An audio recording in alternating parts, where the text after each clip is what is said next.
Welcome back, everyone, to another episode of Beyond the Tape. TJ Wengert here with you and joined by a special guest, Alex Katson, host of the Guilty as Charged podcast, apologies, and, of course, featured, you can find all his work on Chargers Wire as well as UW Huskies Wire. Alex, I've gotten to talk to you each of the last two Senior Bowls.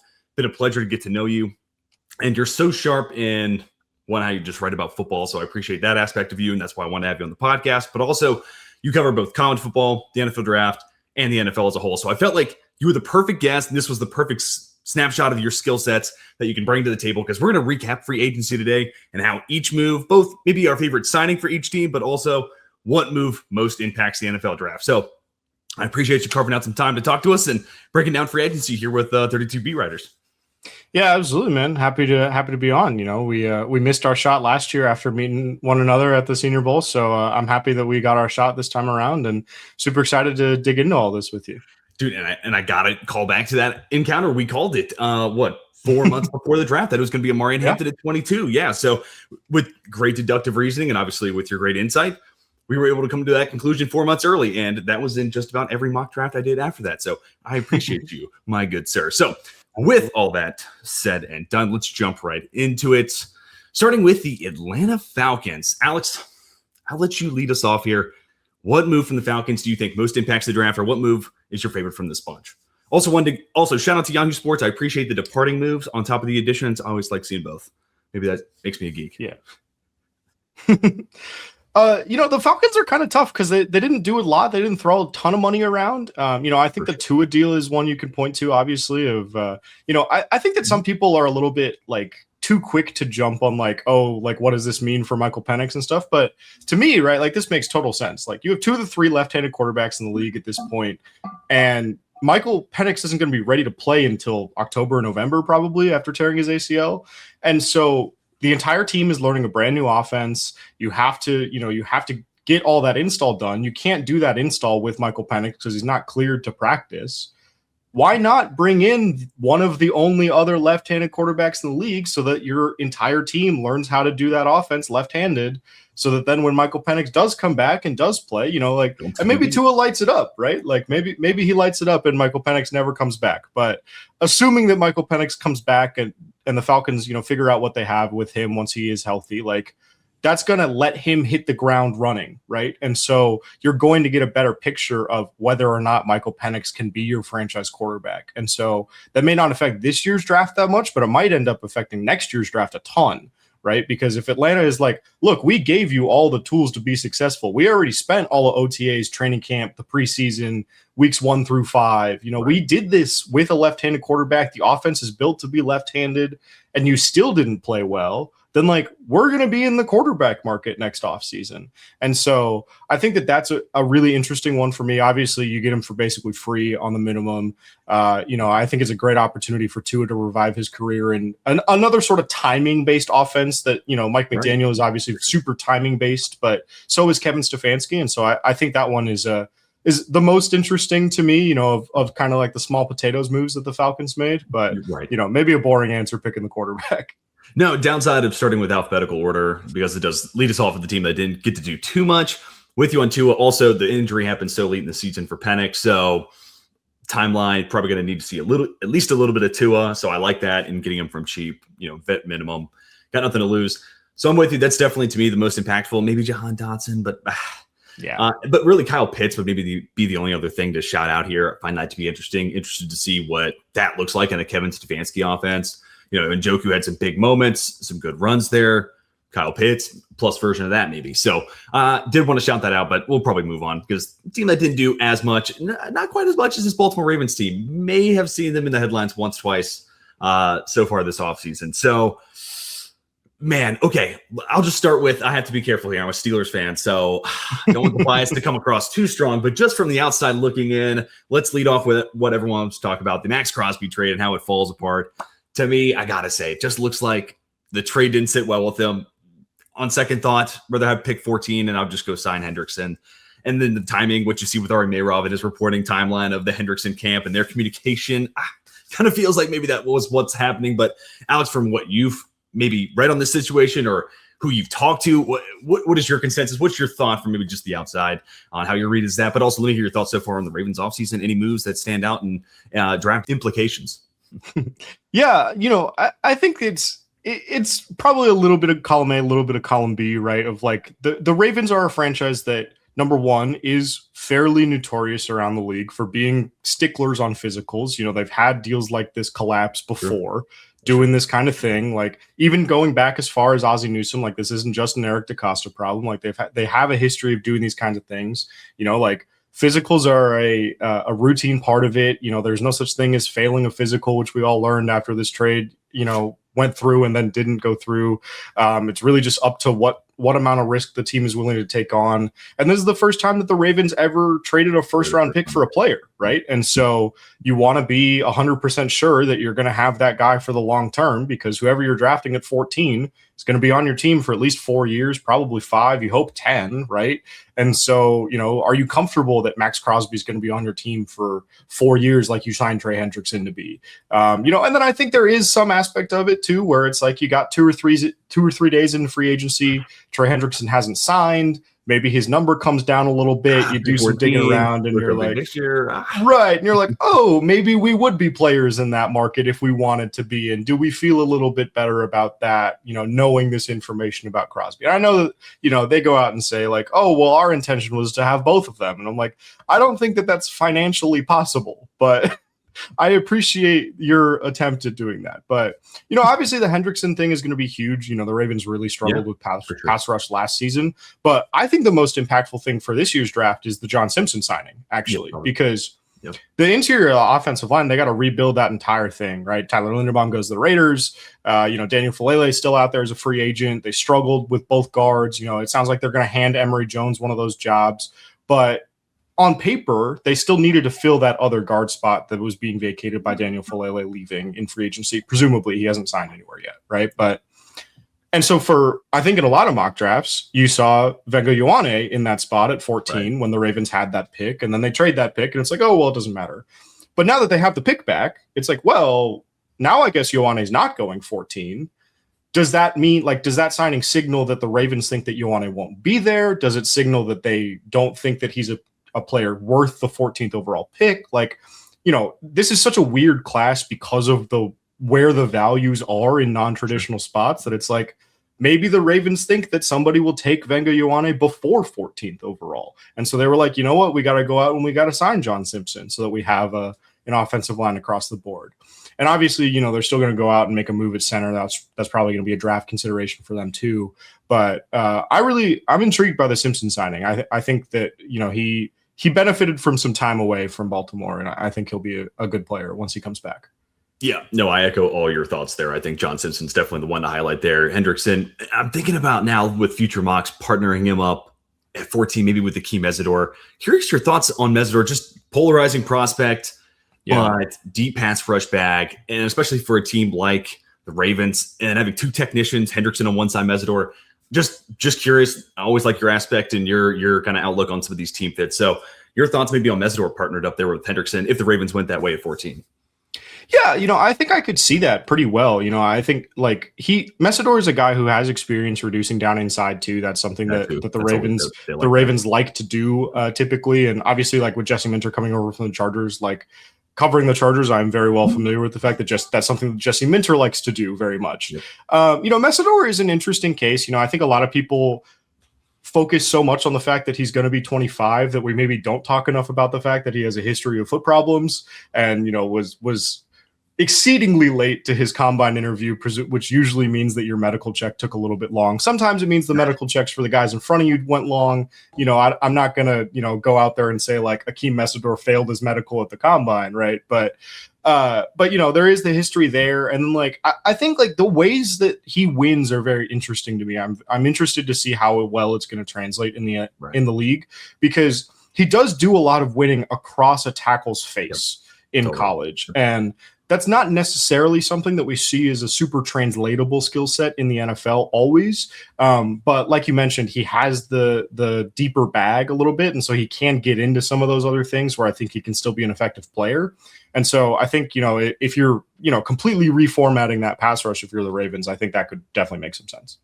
Yeah, and that's where I echo all those thoughts. Been saying the same thing about Mesidor here on the channel, and that's where you look at him as a 25-year, or at least he'll be 25 when he's drafted. It's not like one of these cases where it's a man amongst boys, and I mean, somewhat because of the age, but it's more this guy who's become such a technician because being coached by Jason Taylor, such things might happen. So yeah, just a really interesting prospect, but still, I think it's just gonna be interesting to the range of the conversation, what we find out about him like post draft. I'm really curious to see what teams think about him after the fact. All right, I'll go to the Bills here. I'll lead us off. I'll go with the chalk one. I'll go DJ Moore. Still interested to see if they partner him up with like an X receiver. Could someone like a Malachi Fields slip down the board just far enough, or someone maybe on day 4 dart shot, Reggie Virgil, Bryce Lance, someone like that, still just have a guy you can put on the line of scrimmage, be a sacrificial X maybe early in their career, run some wind sprints, take advantage of being big, tall, fast, just to get DJ Moore off the line of scrimmage. But this is the number one receiver we've been begging the Bills to try to go get ever since Stephon Diggs at least left. So I feel like a true difference maker. Also, Joe Brady still the play caller. They become so yards after the catch dependent and oriented in that offense. I think Moore definitely fits that, but also brings that big play element. So love that addition. But this is an interesting team too. But Alex, thoughts on the DJ Moore trade. Also, second round pick. Like I felt like maybe the Bears would have gotten a smidge more from a team that's a little desperate, but I felt like not terrible value for the Buffalo Bills. But I'm curious your thoughts on that. But also overall, the Bills offseason so far. Yeah, I think, like you said, this is the move that the Bills needed to make. Like, ever since they traded Stephon Diggs, they have not had this caliber of receiver. And I think that you've seen very clearly that their offense has struggled for it. They tried to get Keon Coleman to be that guy, and he has not panned out that way. They needed somebody who could do these sorts of things and be a consistent presence. Now, I do think that price-wise, like, DJ Moore kind of stopped being that consistent presence a little bit in Chicago down the stretch. There's all the clips that go around, after every game of like, maybe he's not finishing this route as much as he could. Maybe he's not selling this route when he's not getting targeted on this play as well as he could. And so like, there's a little bit of stuff there where it's like, okay, maybe he's not gonna be that guy. But I also think that like Chicago kind of painted over him almost, right? Like they drafted Roma Dunze, they go out and get Luther Burden, they have Colston Loveland. Like there's a lot of mouths to feed in that offense. It's signaling and the future, so for sure. Yeah. Right. And so, yeah, right. They're building that offense for the future, but it becomes a lot of mouths to feed. And so as you're going through and you're like, oh, well, we traded a first round pick for this guy, but now he's like our wide receiver 2. Sometimes he's our third option on some plays and stuff. Like, I do wonder if maybe like being more of like the unquestioned, hey, you're the top receiver here. Khalil Shakir is going to get his. Dalton Kincaid is still going to get his and everything. But like DJ Moore is, you're the guy here. I do wonder if that kind of locks him back in a little bit. And then I do think like the Bradley Chubb signing too, I think is one that in concert with the DJ Moore trade, I think is one that is very interesting in terms of like, what do the Bills do in the first round of the draft now? Because I think before the DJ Moore trade, it was like, all right, wide receiver. They got to replace Keon Coleman. There's no way they believe in him after that press conference. Like, they have to replace him. And then they go out and trade for DJ Moore. And it's like, okay, well, maybe they'll take an edge, actually. That room needs to get younger. They need some juice in that room. And then they give Bradley Chubb $43.5 million. And it's like, okay, maybe you haven't learned your lesson about that. Maybe you're not willing to eat your vegetables on that edge room a little bit yet. So now I'm interested, it's going to be interesting now to see like, where do they go? Do they go more for like a defensive tackle to pair with Ed Oliver? Do they go to, another corner or another piece on offense? Like there's a bunch of different ways they can go now. And so I'm interested to see how that plays out at the end of the first round. Yeah, and also shout out, I think great to bring back at least one of Edwards or McGovern. Just didn't want to see both those guys leave. So I think McGovern, not the worst contract. And the Chubb one is interesting. I think when I first saw it, there's just that, old school. I think my brain is like 5 years in the past. You see that sticker value and you're like, whoa, for Bradley Chubb. Okay, interesting. But really, when in the grand scheme of things, I guess this is right at $5 million, $4.5 million less than Khalil Mack. Nowhere near the player of Khalil Mack, but just kind of puts into perspective. And also the top end guys are getting 40 plus. So and I think also Denver ties too with both their Jim Leonard, new DC, Bradley Chubb. So I think that could be a nice fit. I was interested they traded Teron Johnson, new scheme coming in, but just a good football player. So that's a little interesting to me. D. Alford, not, I don't know if you have to start him. So I wonder maybe they're maybe Cole Bishop into that role, or maybe if they're looking to draft a nickel in a really good draft class to get a nickel. So then taking us to the Panthers, the Cade Mays one is interesting. I'm interested for the dialogue, just interesting in general in him. Didn't know what his free agency, what his market was truly going to be. Just had no gauge on how much he would actually get. So if you have any Cade Mays, discourse you want to bring to the table, feel free. But Carolina Panthers, big time spenders otherwise, and obviously Jalen Phillips, Devin Lloyd, big time names. But which one do you stand out as the most impactful for the NFL draft? Yeah, on Mays, like I thought his market was going to be way bigger than it ended up being. Okay. Like, you look at the centers that were available in free agency, and it was like, all right, well, Buffalo is going to try to retain Connor McGovern. We kind of heard about that a little bit at the combine before free agency got rolling, and then it was like, okay, so if you miss out on Tyler Linderbaum, then the next guy down looks like it's Cade Mays right now. And so, like, is he going to get $12 million because somebody has the money and they missed out on paying Linderbaum 27, right? And so the fact that Detroit was able to get him for that deal, I think, is great value for them. I'm interested to see what Carolina does at center now. They brought in Luke Fortner, who I thought played well in relief duty for the Saints, but $4.75 million is typically not like money where you're guaranteeing a guy a starting job. But in terms of like, how it affects the draft and the moves that they made elsewhere, like I think the Devin Lloyd contract is where I start, because you already kind of had the feeling that like Carolina felt probably pretty good with their edge room, drafting Nick Scorton and Princely Umanmielen last year. And so they really just needed that guy to put them over the top in that room. And I think Jalen Phillips will be that for them as long as he can stay healthy. But with Devin Lloyd, like this is a great linebacker class in the draft this year. And so to go out and give Devin Lloyd $15 million, which I still think is pretty good value. Like I thought he was going to get more than that on the open market. And so to get him for $15 million instead of, hey, we're going to throw another dart at this draft class when this front office and this regime has struggled to draft linebackers a little bit, which is, kind of ironic, right, with Dan Morgan as the GM. But, given the way that they have, I think that like what I like about the Panthers and this regime that they've brought in is that they're very self-aware and they're willing to say like, hey, this is a blind spot that we have. We've struggled to draft these guys. Let's just go out and pay for the name brand and let's just not worry about it. And, maybe we draft a guy to be the guy next to Devin Lloyd and we develop that guy and we see if we can get something. But we at least now know that we're going to have a baseline of like above average linebacker play from one of the spots. And I think that's that's a great thing to aspire to. And so that one I thought was super interesting for them. Yeah, no, echo all your thoughts, especially with Lloyd being at 27 years old. They've struggled to draft at that position, like you noted. So it's like, you know what? It's almost within reach. It's kind of like we drafted him in its second contract. So I think that's a nice fit. And I wouldn't doubt that they still go linebacker somewhere in this class, but probably just maybe a little bit more of like a day 3 shot. And then one other signing I feel like we have to shout out here, Rasheed Walker. Just given this situation, I think this makes sense, honestly, for both sides. I know Walker probably expected a bigger market out there, at least coming off the heels of the Dan Moore situation, we'll call it, last year. But, 1 year for the Panthers, I think that's a good Band-Aid. Patella tendon tear, with Sean Slater missed all of last year. So that probably signals probably going to be a full season miss, for Ikem Ekwonu.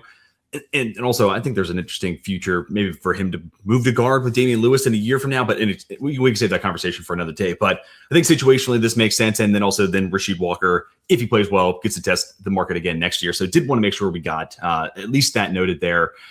Wonder if this team could still draft tackle, though. Real quick, your thoughts. Do you think Caleb Lomu still could be, especially a guy like Lomu, who's still probably maybe a year away body-wise, want to get a little bit more muscle into his frame? Could this be a situation that lines you up to then draft Lomo and then maybe have some conversations with the Ikem Ekwonu? Do you like the idea of moving into guard? Do you move on from Damian Lewis? I think before the 27 season, only like $3 million dead cap. So what if there's a situation where maybe Ikem's future's inside at guard? But we don't have to have that full conversation, that full dialogue. But what are your thoughts there on tackle at 19? I'll leave it at that. Yeah, I think it's still a possibility for them because, like you said, Rasheed Walker's on the 1-year deal. You don't know what Ekwonu is going to look like when he comes back, but also Taylor Moton is getting up there. This is going to be year 10 for him. 2017 draft, and so we're getting to that point where it's like, all right, do you think you can move Caleb Lomu to right tackle? There's a couple of guys in that range at 19 too, where maybe they're more natural right tackles, and so do you take a guy like this is maybe getting a little bit far out of the skis, right? But do you take a guy like Max Hanachor at Arizona State, right? Sure. Who's an athletic freak, but like doesn't necessarily know how to play the position at an NFL level yet because he just hasn't been playing football that long. Sure. But do you take a bet on that and you say like, hey, look, we don't have to play him right away. We have a roadmap and we can kind of figure out where his best fit is. We might not even have to play him next year if Icky comes back and he looks great. If Rasheed Walker plays great and we want to sign him long-term, like there's a lot of different ways that we can go now, but like we should have this dart throw in our back pocket. And so I definitely think it's still in play. And it'll be interesting to see kind of how that all shakes out, because I think the first round offensive lineman is a discussion that obviously we can save for another time, but like there's a lot of different scenarios there that I think it's going to be one of the more interesting position groups to track on the first night. Yeah, no doubt. All right, moving on to the Chicago Bears. I got to go with Kobe Bryant here. 3 years, $40 million. Sure. I thought he might get a little bit more in the open market, but I think he's a great scheme fit there to play free safety. Also going to an Al Harris defense, like where Al Harris is, the defense, the turnovers are. So Kobe Bryant making a really smart business decision in my mind here. But also the DJ Moore, we already kind of hit on that from Buffalo side, but we could have some discourse about it from the Chicago angle. This team was also dealt a pretty tough card with the Drew Dahlman retirement. Not a bad band-aiding Garrett Bradbury, but still probably a position they're looking to target day 3, maybe Logan Jones. I feel like that's a good scheme fit and a guy that let him sit for a year, probably good for him in the long run, but also I think timeline that works out here. But what stands out for you for the Bears? Yeah, I think the Bradbury trade, you have to look at, right? Like obviously the Dahlman retirement, like it's unfortunate timing for them. And especially, like the Bears had such good health on the offensive line last year. And so, that is not a repeatable thing. Right. And so to have that kind of struck down immediately, right, where it's like, all right, well, now Drew Dahlman's not playing regression. At all. Right. You're like, OK, immediate regression from what we had last season. But to go out and get Bradbury for a 5th round pick, like this is it's an interesting center class because like Dan Brugler from The Athletic has talked about this a ton of like there might not be any centers taken in the top 75, but then there might be a run of like 6 of them between 75 and like 110. Right. Yeah. And the Bears have a pick in that range. And so it's like, okay, we have Bradbury for the year. We take a guy in the 3rd round. He sits for a year. Maybe he, like, obviously it's not a 1-to-1 situation that Bradbury just had with the Patriots, where the Patriots go out and take Jared Wilson in the 3rd round. Then they play him at guard. The Bears have 2 guards that they don't need to, right. So they don't need to play that guy, but, have him sit for a year and, develop him a little bit. And then again, kind of just like build that flexibility into next offseason. But then I also think that like the Braxton Jones re-signing and the Jedrick Wills signing, I thought were interesting bets too, because again, like we talked about with Ekwonu, Ozzie Trapilo tears his patellar tendon. And so you have a question about like who plays left tackle for this team in 2026. And so to bring Braxton Jones back on the deal that he got to, take the flyer on Jedrick Wills, former 1st rounder, it sounds like he got like a hip alignment. And so now his legs are in, like his legs work properly now. And so it's like, throw a minimum at that and see if something sticks there. Like I thought that those were good moves to kind of like put a Band-Aid on that without being like, we're going to over leverage ourselves a little bit here and like paint over Ozzie Trapilo, even though he's like, it's a 1-year injury, hopefully. Right. Right. Like no cost. I mean, like you have nothing to lose by doing that signing too. Devin Bush, I'm a little weary of that signing, coming off obviously a career year, specific scheme fit too. So we'll see how that one plays out, but I understand why they're doing that, moving on from Tremaine Edmonds. So, and then the Deshaun Wright situation, I thought he was one of those guys, kind of like Devin Bush, ironically enough, where kind of thought 5 picks, a couple forced fumbles last year. This guy's going to go get a bag, isn't he? But 1 year, 5.5. Thought the market might be a little bit bigger for Deshaun Wright. And at that market, I kind of wonder why the Bears don't bring him back there. So just a couple other interesting thoughts. Bengals, we can be real quick on this one. Obviously, Trey Hendrickson moving on, no surprise there. Moving, losing Joseph Asai too. To me, a couple of, I don't want to say everything here. I'll go with Boye Mafe. I'll say that's my favorite move. This team just needed to get better on the edge. And I think this is a guy that can help just give you immediate impact. And I think hopefully that will unlock a little bit more. There's Jamar Stewart, had a good start, but gets banged up and then just can't quite find it the rest of the season last year. So hopefully Boye Mafe can spark something under Jamar Stewart. So I'm going to go Boye Mafe, most impactful move there for the Bengals. But now I toss it to you. What's your favorite move for the Bengals? I really like the Brian Cook signing. Like free agency is about paying for competence. And Brian Cook is a competent NFL player, which is arguably more than you could say about what the Bengals had at safety last year. And then in terms of impact on the draft, right, I think that leads you to the question of like, does that take them out of the Caleb Downs conversation at 10? Do they go somewhere else there? Do they, is is safety more of like a day 2 pick for them now? Is that, like where does that all fall? I do think they could still use Downs. Like I think Cook and Downs can coexist. They need a second guy there, but I really like that one as just like a average player that will keep you afloat, which is more than the Bengals had last year. Yeah, and same kind of with Dalton Reisner, where it's especially at 3.25, like, all right, that'll work. At that price tag, sure, come on in. All right, sticking with the AFC North to the Cleveland Browns. Titus Howard and really their work on the offensive line is probably the big positions of note.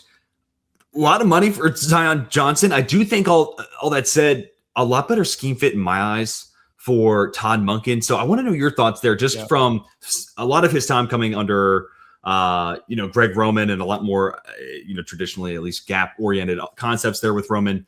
Still some zone, but what do we think about him moving on to Monken? Obviously, both having ties towards Baltimore, so it's not necessarily 1-to-1. And Baltimore ran a lot of the same stuff that Roman left behind. So maybe we're still going backwards here, but I feel like Zion Johnson maybe a little bit better of a scheme fit there with Baltimore, but also Elton Jenkins. I think Elton Jenkins is a great football player, so glad to see him getting at least a little bit of recognition here. Thought he could have gotten a little bit more money than 2 years, 24, but the work on the O-line was obviously very necessary for this team. But what stands out for you in the Browns? Yeah, I think, as far as Zion goes, I think that it is probably a better scheme fit.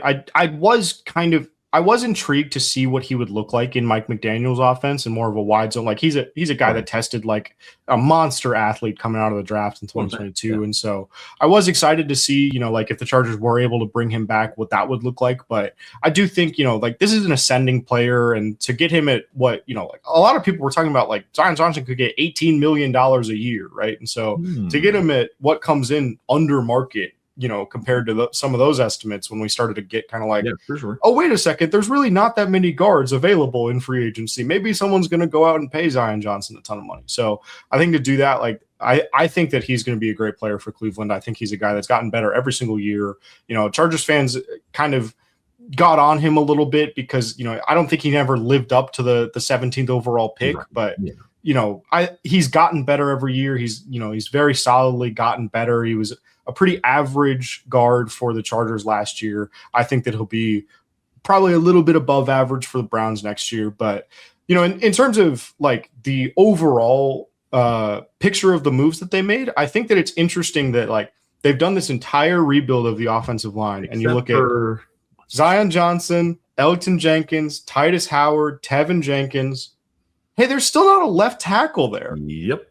Interesting. Yep.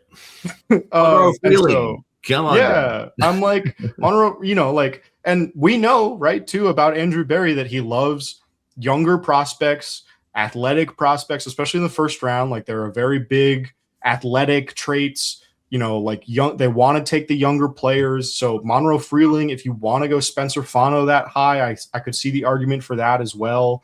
But yeah, it's interesting to kind of, count the numbers there and be like, hey, who's playing left tackle of those guys? I don't think any of them are. I did a mock draft with Ray G, and we floated something I think would be the ideal situation if the Browns are going to do this. This would be the home run spot.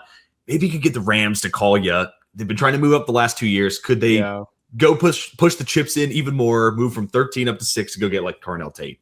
Now, granted, the Browns passing up to Carnell Tate, hometown kid. I mean, that's that's a tough sell, but move back, get pick 61, and then at 13 you take Freeling. Like that would be a little bit better risk appetite, or like at least valued to where I see him as a prospect.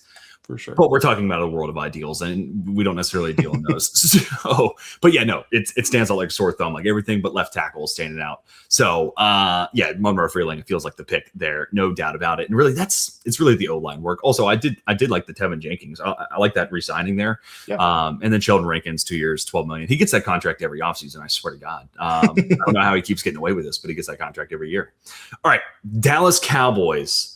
All right, we'll include the franchise tag in this discussion. So, Alex, I want to talk to, and I want to hear your thoughts. What is the most impactful move from your standpoint from the Cowboys so far? Oh man, this is going to be a weird one, but like I honestly think the most impactful move that they made was trading Oso Odigizua to the Niners.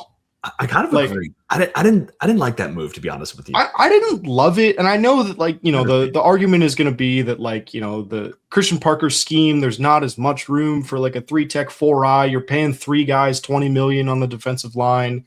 Someone's got to play nose tackle, and so you have Kenny Clark to do that. You restructure his contract before this trade comes down, so he's going to be on the team. Obviously, you're not going to move on from Quinnen Williams. I get it's an expensive defensive tackle room, but at the same time, right, like the argument about like it's not a scheme fit for what Christian Parker wants to do.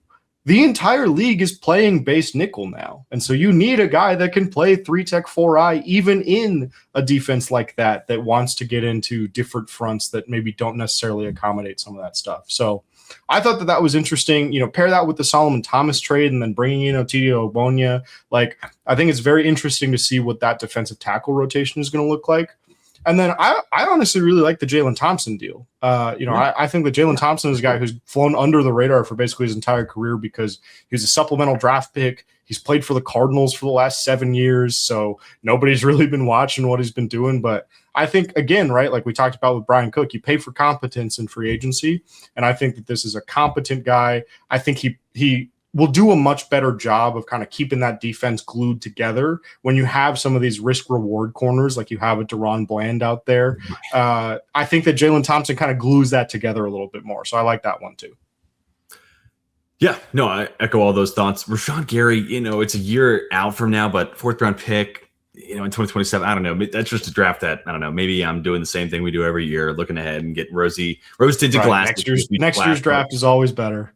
Yeah, I know, but I kind of want every swing of the bat I can at 27, I'll be honest. Jalen Thompson, though, I do think is good value. Still think they could go safety. Maybe you don't have to do it at 12, but still wonder if the end is someone they could pair up with Jalen Thompson. But PJ Locke's also played some good football. Not the, a 1-year contract, no real loss there. Same thing with Sam Williams bringing him back. So other than that, and then the George Pickens situation. So congratulations, George Pickens. You're the next guy that gets into the Jerry Jones contract saga. What a winning ticket there. Denver Broncos, most impactful move. I mean, they paid J.K. Dobbins next to nothing, but they did nonetheless get J.K. Dobbins back. I think bringing back both the linebackers, good place to start, at least with Singleton, getting him back with Stannard. And really, I guess that's about it. Losing John Franklin Myers, I think that opens that up. I don't know if they do it at 30, but I do wonder, is this the team where Peter Wood's falling? Could that be a 3-tech replacement? Sure. I wonder if that's an option there. But that's what stands out to me right now. What about you, Alex? Yeah, I mean, they haven't signed any external free agents, so it's kind of hard to be like, I don't know if there's anything more impactful than the fact that the most expensive guy of your leaving guys is the one that went to a different team, and so it's another one of those where it's like you can't pay everybody on that defensive line. And so John Franklin Myers was the next one that was up. He was the one that was going to leave. Obviously, he gets to reunite with Robert Saleh from his time in New York. And it kind of all works out for him there. But I think, the Broncos, they're kind of standing pat. And so it's like maybe defensive tackle works its way in there at 30, but it's also like still need another wide receiver. It's been an interesting week for them.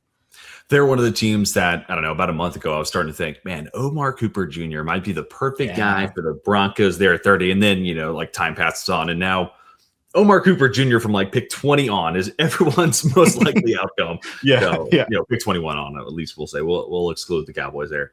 All right, Detroit Lions. I love bringing in Cade Mays.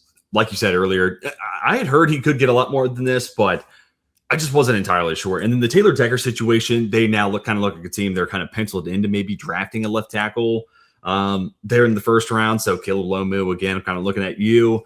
But Isaiah Pacheco, after the David Montgomery trade, also another signing I kind of like. He's totally like a Dan Campbell type, 1 year, low cost. Like that and I mean, did you have Jahmyr Gibbs? The other dude doesn't have to be all that. So I think Pacheco can at least bring to the table something there. And maybe they still draft a guy too. I don't think that's out of the realm of possibilities there. Sure. Moving on from Alice Anzalone, I'm curious, Malcolm Rodriguez, the return. Is that where we're lining up here? So what stands out for you with the Detroit Lions? Yeah, I really like the Pacheco signing. I know that, we kind of soured on him down the stretch in Kansas City, but he was banged up. The run game in Kansas City had its own issues, but I really like this one because, and I tweeted this out when the signing happened, but it really felt like the Lions were ready to graduate Jahmyr Gibbs to like, hey, like we've had this 1A, 1B kind of like Thunder and Lightning tandem the last few years, but like you were good enough that you can just be the one. You're the one. And your backfield. And so if we need the Thunder aspect of it, that guy will just be a clear 2. And I think Isaiah Pacheco is a clear 2. You know, you're paying him less than $2 million as a clear 2 that comes in, he grinds out some of those tougher yards. It gives Jahmyr Gibbs a break. I think that one is like you said, it's a perfect Dan Campbell signing. I think it makes a ton of sense. And then, yeah, the offensive line, I think it's interesting, right? Like you bring in Cade Mays, but it's like, okay, you're cutting Graham Glasgow. Who's playing guard for you this year? Who's playing left tackle for you this year? Are you going to do a Tristan Wirfs move where you move Penei Sewell to left tackle and play somebody at right tackle? So I do think offensive line is totally on the board for them. I'm still kind of monitoring them as another Venga Ioane team at 17. You know, if you don't like the guys that are available at tackle, you think the guys that are left at tackle are guards, why wouldn't you just take the guard and then maybe you figure out something with left tackle after the draft, or you draft the guy in the second or third round. And then I do think with Anzalone, like we talked about, the linebacker draft class is great. I think you can draft the guy on day 2, even early day 3 and probably replace him that way. And I'll be expecting them to. Yeah, and they already have a great nickel player, Brian Branch, when they want to play him there. But I would kind of love the team to get Kyle Lewis just because maniac. Just let that man loose on that field. But I could kind of say that with just about anywhere in Kyle Lewis, I guess. Al-Qadim Muhammad, moving on from him, that dude, their edge rotation, or all the names at least after Aiden Hutchinson, it's starting to hit like DEFCON pretty high levels there. So, I wonder if this is a team, maybe they move up from pick 50, I think is their second round pick. Could this be a team that, Zion Young's still on the board, or maybe it's even like a Keldrick Falk falling into the second round or something along those lines, or maybe it's R. Mason, whoever they may have, Malachi Lawrence, whoever it may be, someone they have as the jewel of their eye. They could be like, all right, we're going to jump up to the Saints at 42 or whatever the case may be. So I wonder if this team could get, a little happy and try to jump up a couple spots during the second round and try to go get their guy to complement with Aiden Hutchinson, because I was kind of surprised to see them let Muhammad go, but also I think you could do better. So I understand, but it looks rough, at least per our lads. So don't yell at me if I'm wrong. Green Bay Packers losing Malik Willis. That I can't wait to talk about that once we get to Miami. Really, I guess is another one of those teams that really hasn't done much. Benjamin St-Juste, I'm curious your thoughts on that. This is a team that, I've been going corner year over year over year over year for this team, and seemingly they're just willing to let it go and not really put a major investment into that position group. And Juiced, for $5 million a year, I liked him enough at Minnesota. I'm willing to bring him back to that region and let's see where this goes. So thoughts on St-Juste, both as a player and a fit in Green Bay, and then also the rest of your thoughts on the Packers offseason. Yeah, I thought St-Juste really had a nice bounce back year with the Chargers this season, and like the Chargers have kind of proven, at least with Jesse Minter and with Steve Klinkskill, the DB's coach, who remains in LA this year, but they've kind of become like the DB rehab facility, of like, hey, you need like a 1-year contract and you got to like get your money back up. Like, just come here and play for a year. Like St-Juste was CB4 for them, but like the snaps that he played, he was great. Like 25-30% of the snaps he came in, he was very productive on the ball. He was good in coverage. Like I thought he was a good player that I was willing to re-sign for the Chargers, but there's going to be more snaps available in Green Bay. I think he's deserving of those opportunities. And so, as a CB2, CB3 type guy, I don't think it precludes you necessarily from drafting somebody in the second round. But I think, as a guy that comes in, he's a rotational player, maybe plays half the snaps for you this season for $5 million. Like, I love that one. And then one that I thought was interesting too was the Colby Wooden for Zaire Franklin trade, just straight up. Yeah. And having Zaire Franklin come in and replace Quay Walker, he's obviously he's somebody that has some familiarity with Jonathan Gannon, same thing with Javon Hargrave there too. And so just bringing in some, adults in the room that know the defense and kind of, teach it to some of these guys coming in, kind of on-ramp you a little bit. Thought that was interesting too. But that defensive line rotation, even with Hargrave, is looking a little thin after trading Gary, trading Colby Wooden. So I'm interested to see what they do there too. I was just going to say that. I think maybe by bringing in Juiced, he's more of a complimentary piece, but I wonder if it's just enough to prevent you from having to do it in the second round and instead tap into the edge class and Aguirre gone.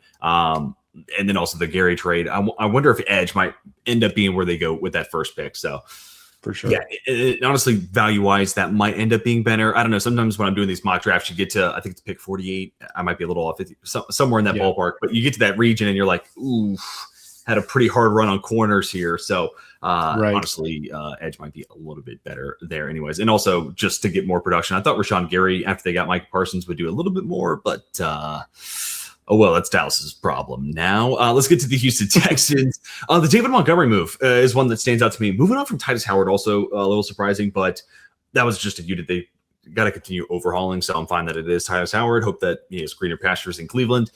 But David Montgomery, this team needed at least set a competent floor after the Joe Mixon experiment kind of came to an early end. So that is the big one for me, at least the one that I'll start with. But also, kind of, I'll lead you off with Braden Smith, but also want to hear what else that stands out to you in this experiment of him moving into guard potentially. Your thoughts on that and everything else from the Texans standpoint. Yeah, I think the move to guard, I think, is maybe a little bit overstated. I think that you look at the numbers in Houston, and it's like, well, they still have Ariante Ursary, who's going to play left tackle. They still have Blake Fisher, who they drafted in the second round. He's a natural tackle. Can you move him to guard? Is he just going to be a depth player for you? And so when you sign Braden Smith, who was a guard in college, right? It's like, okay, well, maybe it's the logical choice that he's the one that kicks into guard. But also, like, he's made a career out of playing right tackle pretty well, and you just traded Titus Howard. So I don't know why you wouldn't just play him at right tackle. But the one for me, I think, is Reed Blankenship, of like, this Texan secondary, right? Like Jalen Petrie is already playing a ton of nickel, but this allows you to essentially play Jalen Petrie full time in the nickel. They really didn't have any safety depth behind Petrie this season with Jimmy Ward I think it was on the PUP list like all year. And so to bring in a guy like that, where it's like, if Reed Blankenship is the worst player in your secondary, you have a pretty damn good secondary, So I really like that one. I think that's a one of those ones where I think it could end up unlocking some other players on that defense, even if Blankenship doesn't have a huge year. Yeah, going back to the offensive line real quick, I echo all your thoughts before that, though. Steve Palazzolo floated an interesting thought just from the perspective of, Braden Smith, who's also had a tough time staying, on the field the last 2 years. Between him and Trent Brown, could you collectively, between the two, 400 snaps each? And that might be just a way of just get your way 8.5 games each. Yeah. Just, that sounds ideal, but might be able to be enough. You might be able to manufacture that. All right. Leaving that, getting, speaking of Braden Smith, to the Indianapolis Colts, Alec Pierce, Daniel Jones, two big moves there off the top, but also Michael Pittman Jr. But what stands out to you as the most impactful move for Indianapolis? I think re-signing Alec Pierce to that deal and then in tandem trading Michael Pittman to the Steelers, I kind of treat that all as one move because it kind of always seemed like it kind of always seemed like one of them was going to be back, but not both. Yeah. And now, right, you look at the Colts and it's like, where do you get the Michael Pittman reps from? Are you asking Josh Downs to do more of that? Are you asking Pierce to do more of that now that you're paying him, almost $30 million a year?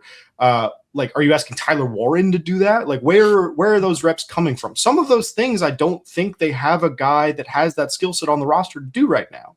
And so do you go into day 2, day 3 and take a guy that can kind of do some of that work that Michael Pittman did for you, right? Because like Pierce is developing as a player. He's developed a lot more of a skill set. He's a lot more than just a vertical go ball machine now, but I still don't think that he does some of the stuff that Michael Pittman does well. Can you play Josh Downs at Z consistently? And if you do, then you need a slot receiver, right? But if you don't have a slot, if you're going to keep Downs in the slot, then you need a Z receiver, and right now that guy is Ashton Doolin. And so no disrespect to Ashton Doolin, but it's also like hey, I think you're still going to have to find a guy that's a more cost controlled to come in and be that third guy. Even if he's the third guy behind Pierce and Downs, you're going to have to find somebody that can be that third option. Yeah. My initial thought was Pierce is going to have that route tree expanded. And I think they're paying him to do that role. I am curious though, if they still draft a guy and just take like the Green Bay approach, like we're going to have 4 guys that just do a lot of different things and we're going to figure it out. That would be very interesting as well. And I wonder if they do that round 2, would it be round 3? I'm curious from that standpoint. Daniel Jones, okay, living that life again. That's cool. Kind of had to. With Kwity Paye moving on, yes, you bring in Arden Key, more of a DPR type. You drafted JT Tuimoloau last year, so you don't have to, but I still wonder, that's another team right there in the middle where the the value for some of those edge rushers is really nice, like 47, I think it is, where it's like it makes sense to draft edge here. So I wonder if they just end up going BPA there and add to that room as well. So especially now that Quiddy Pay is walking out of that room. Jags, another team we could probably be pretty quick with. Monteric Brown, I like bringing him back. Yep. And then Chris Rodriguez. This guy has stolen Twitter. Oh my God, I've never seen Chris Rodriguez popping off so much on X, I guess I should call it. But he is a really nice fit, honestly, with Baseball Tootin and Quinn Allen. So I do like it from that standpoint. And every running back in Liam Cohen's offenses it ends up looking really good. So that's a great career choice from Chris Rodriguez. But what about you, Alex? What stands out the most for the Jags? Chris Rodriguez played for Liam Cohen at Kentucky, like 1,400 yards. That totally forgot. So I think that's a great fit. Right? Yeah, I think that's a great fit for him. I think that he will pair very nicely with that tandem. And then I like Monteric Brown too. I thought he had a great year this year. And with bringing him back, and you still have Hunter, you don't have to go corner at 56. Right? You still could. You definitely can, but you don't have to. Really like Grayson Holden as a fit there, but also linebacker. If Jacob Rodriguez is there. Moving on with Devin Lloyd gone, like now you look at that spot and you're like, oh yeah, that's a great linebacker fit for that team. So, and it just sucks. I don't know. Let me hear your thoughts actually real quick while we're talking off-season moves in general. Do you buy into any of this BTJ? Like, and if so, like, what is the actual trade value? Because my initial thought was maybe the Jets for 33. But then I saw some conversation saying it'd be more of a third-round pick, and to me that sounds insane. But do you think BTJ gets dealt? Yes, no. What would the value be in your eyes? I don't really think he will. I think that it's one of those where like I think that it's driven mostly by the fantasy football community where it's like, all right, he popped off as a rookie. He gets into a new scheme. He didn't perform as well. Wouldn't it be cool if he went somewhere else? Right. Like, wouldn't it be sick if he went somewhere where they threw him the ball 12 times a game? You go out and trade for Jacoby Myers. Travis Hunter's still going to play some receiver, but he's going to mostly play corner. They've said this season. So certified dog. Right. And so, Parker Washington, like you have all these guys like Parker Washington emerges in this new scheme. Right. And so now it's suddenly like, well, maybe we have 4 guys and we thought that we had 2.5 and so I think it's one of those where you just start like, as you piece the room together, it's like, well, where does BTJ fit in this? Because he didn't have a great year, but I think that, with another year under his belt, I think that BTJ will probably bounce back and everything will be fine and we'll forget about it in a year or two. If he does get dealt, I would imagine that the Jags wouldn't want anything less than a second. We'll see. Yeah, that would be my thought as well. Actually, I think even just on that like 4 receiver deep conversation, that's probably one that could be a video and a conversation in and of itself. But I do think we're broaching on this point where kind of like edge rushers and having a deep stable of those guys that you can have a deep rotation of. I think we're probably a year, maybe 2 away from getting to the point where instead of having like we want to have 2 1s and then like an ideal third, we're gonna start talking about it like we want 2 1s in a perfect world. And then like 2 more guys just so we can rotate these guys. And you saw it some with Tampa Bay and some of that's injury driven, but also just even when those guys were healthy, what you could do with those guys. And then Liam Cohen in Jacksonville, another example of that. I think, and also you're talking about kids who want to play receiver from like 7 years old, playing 7-on-7 and then getting into football and then becoming professional receivers from basically the day they're born. So we're getting a prolific, we're getting a ton of this receiver talent, almost more than like rosters can hold at some point. So like, I feel like we're only a year or 2 away from that too. So we might be on the precipice of having conversations like that. We're like, oh, dude, no, you can't trade BTJ. You're not going to have 4D. What do you mean? But anyways, Kansas City Chiefs. K-Walk. To me, K-Walk stands out immediately. I also do like the Kairos Tonga. Like that's a low cost, pretty solid football player. Kind of like what you talked about earlier with Brian Cook and the Bengals, where like Kairos Tonga, that's a rock solid starter for you, at least from a run defense standpoint. And that also doesn't like prevent you from drafting someone that if you really like Peter Woods at 29 and you're like, hey, we're the place that's going to keep him motivated, you can go get that and take that swing of the bat. So to me, Kairos Tonga under the radar, but Kenneth Walker is probably the headline move here, plus the Trent Duffy discourse here we can have. Just from my standpoint, they don't like to pay their corners. They moved on from Snead. They're moving on from McDuffie. Spags, he does a lot with a little, and I mean that no disrespect to those players, but he's done a lot with third round and later kind of guys. Noah Williams, you're next up, and I wouldn't be shocked if they did the same thing again this year. Maybe they take someone at 29 or 40, but to me, they'll probably do the same old, with Spags. So just want to get my quick thoughts out there about Trent McDuffie as well. But what about the Chiefs offseason stands out most to you, Alex? I love Kairos Tonga. I think Dude, I love this. I love him as a player, and so I think to get him on this deal is great.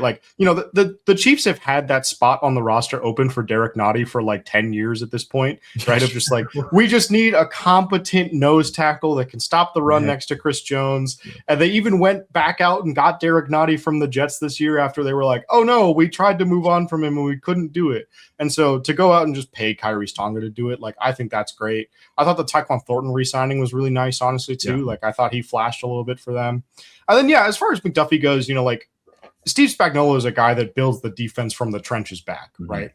The best pass coverage is sacking the quarterback on every play or pressuring the quarterback on every play. And so, if that's your defensive philosophy, you're never going to pay those guys. And so you let you trade Trent McDuffie, you let Jalen Watson walk, you let Brian Cook walk.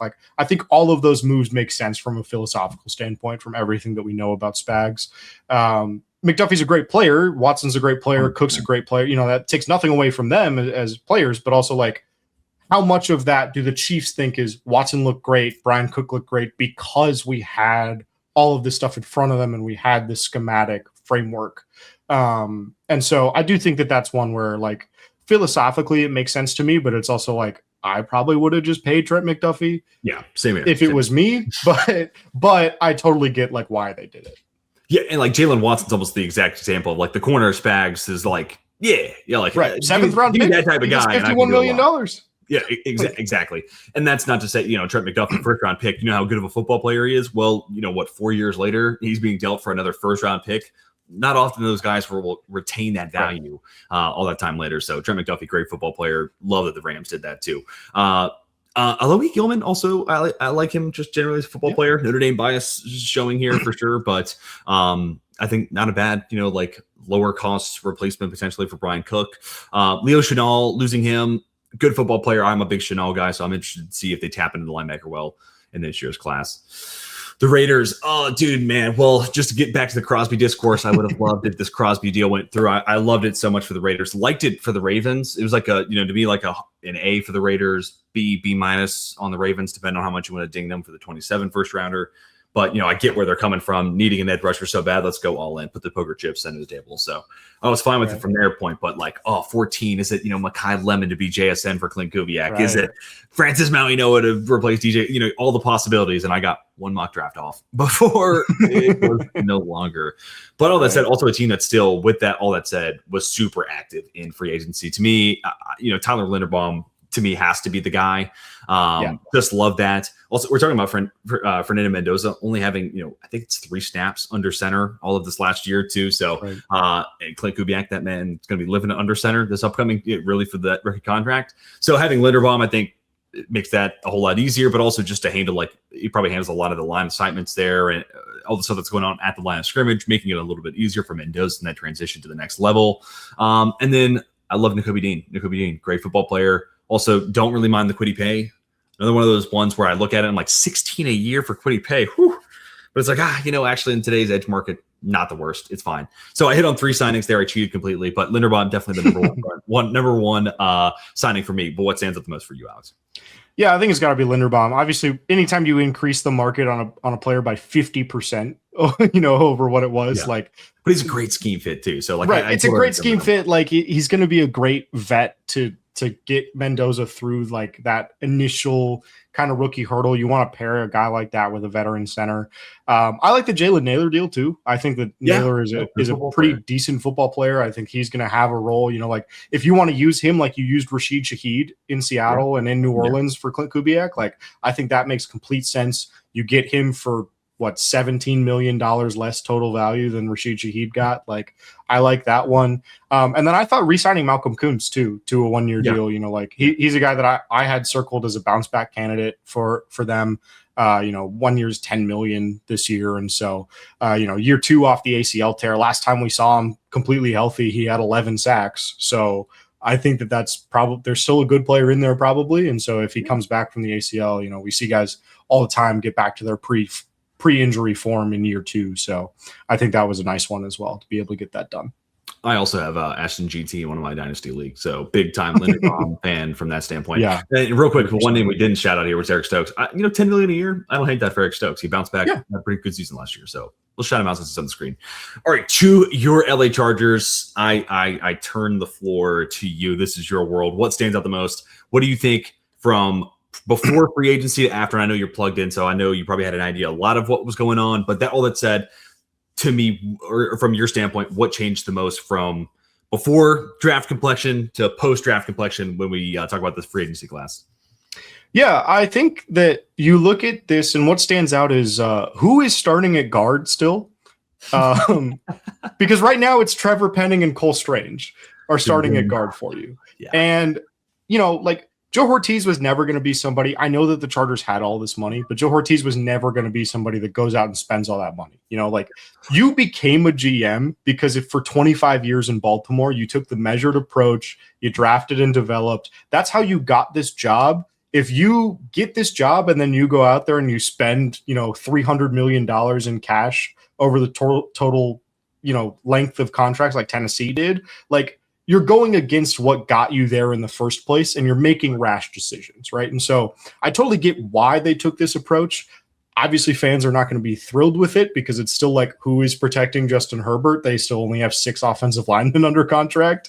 But I love, the moves that they made here in terms of external guys. I love the Biotish deal. I think that's great to get that $10 million a year before free agency even opens. You know that Linderbaum is not, that you're not going to go out and spend that money on Linderbaum. To get Alec Ingold, Strange, even, you talk about Charlie Kohler, Keaton Mitchell, draw from the places that this staff knows already. Yeah. Draw from Miami with Mike McDaniel, draw from Baltimore, re-sign a bunch of your guys. None of that is going to pop off the page, right? Nobody's out there getting super jazzed, except us maybe, right? But nobody's out there getting super jazzed about oh man, $8 million a year for Charlie Kohler. Let's go, dude. But all that stuff is going to open up the run game a ton, Kohler, Ingold, even Cole Strange to an extent, right? All that stuff is going to open up the run game a ton. Keaton Mitchell is going to open up the run game a ton, right? And so you look at all this and it's you look at the way that Mike McDaniel's offense goes, where it's even with subpar guard play in Miami, Tua was still one of the least hit quarterbacks in the league every year, year in and year out, because the run game is solid, the run game is strong, and they get the ball out quickly enough, right? That it's just it's not so. I get the hemming and hawing. I still think that it's something that they need to address day 2, just because if you count the bodies, they don't have enough to fill out a roster right now. But really, I think you look at the overall, the overall complexion of the moves here, and you look at the first round, and it's got to be a defensive lineman. But Owe leaves for $25 million a year.